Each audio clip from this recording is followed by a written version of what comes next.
पांढऱ्या कपड्यांची स्वतःचीच एक वेगळी शान आहे.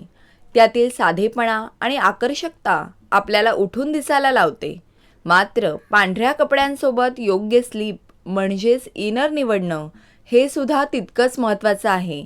चुकीचा रंग किंवा प्रकार निवडल्यास कपड्याचा संपूर्ण लूक खराब होतो. म्हणूनच पांढऱ्या कपड्यांच्या आत बाहेर दिसणार नाही अशा योग्य रंगाच्या आणि प्रकाराच्या स्लीपची निवड कशी करावी हेच आपण आजच्या भागात पाहणार आहोत. नंबर 1. पांढऱ्या कपड्यांखाली न्यूड म्हणजे त्वचेच्या रंगाशी मिळता जुळता रंग या टोनची स्लीप सर्वात योग्य असते. हा रंग तुमच्या त्वचेशी मिसळतो, त्यामुळे स्लीप दिसून येत नाही.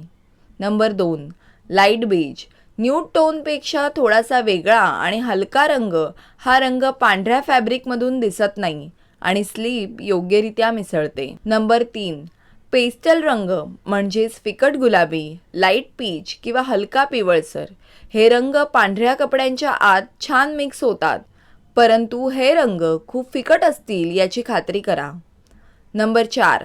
अत्यंत हलका ग्रे जो पांढऱ्या कपड्यांच्या आत सहज लपून जातो. पांढरे कपडे परिधान करताना कोणत्या गोष्टींची काळजी घ्यायला हवी? नंबर 1. पांढऱ्या कपड्यांच्या आत पांढरी स्लीप परिधान करू नका, ती बाहेर फारच उठून दिसते. नंबर 2.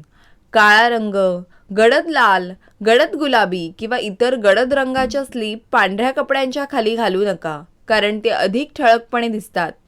नंबर 3. स्लीप हलक्या फॅब्रिकची निवडा. कॉटन, लायक्रा किंवा सॅनेट सारख्या मऊ फॅब्रिकचा वापर करा, जेणेकरून पांढऱ्या कपड्यांमधून स्लीपची टेक्स्चर किंवा सीम दिसणार नाही. शिवणविरहित स्लीप म्हणजे सीम नसलेली स्लीप निवडा, ती अधिक सुरेख दिसते. नंबर 4. स्लीप योग्य फिटिंगची असावी. खूप सैल किंवा खूप टाईट स्लीपमुळे कपड्यांचा लूक बिघडू शकतो. नंबर 5. स्लीप कपड्यांच्या नेकलाईनप्रमाणे लांब किंवा कमी असावी.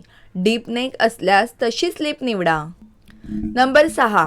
जर तुमचे पांढरे कपडे जाळीदार असतील तर स्किन टोनची केमिसोल किंवा इनर घालण्याचा विचार करा. कपडे परिधान करून झाल्यानंतर चांगल्या प्रकाशात त्याचा लूक आरशात तपासा, जेणेकरून काही उणिवा असल्यास त्या तुम्ही घरीच दुरुस्त करू शकाल. अशाच माहितीपूर्ण आणि नवीन व्हिडिओसाठी आपल्या चॅनलला सबस्क्राईब करा. व्हिडिओ आवडला असेल तर लाईक करा.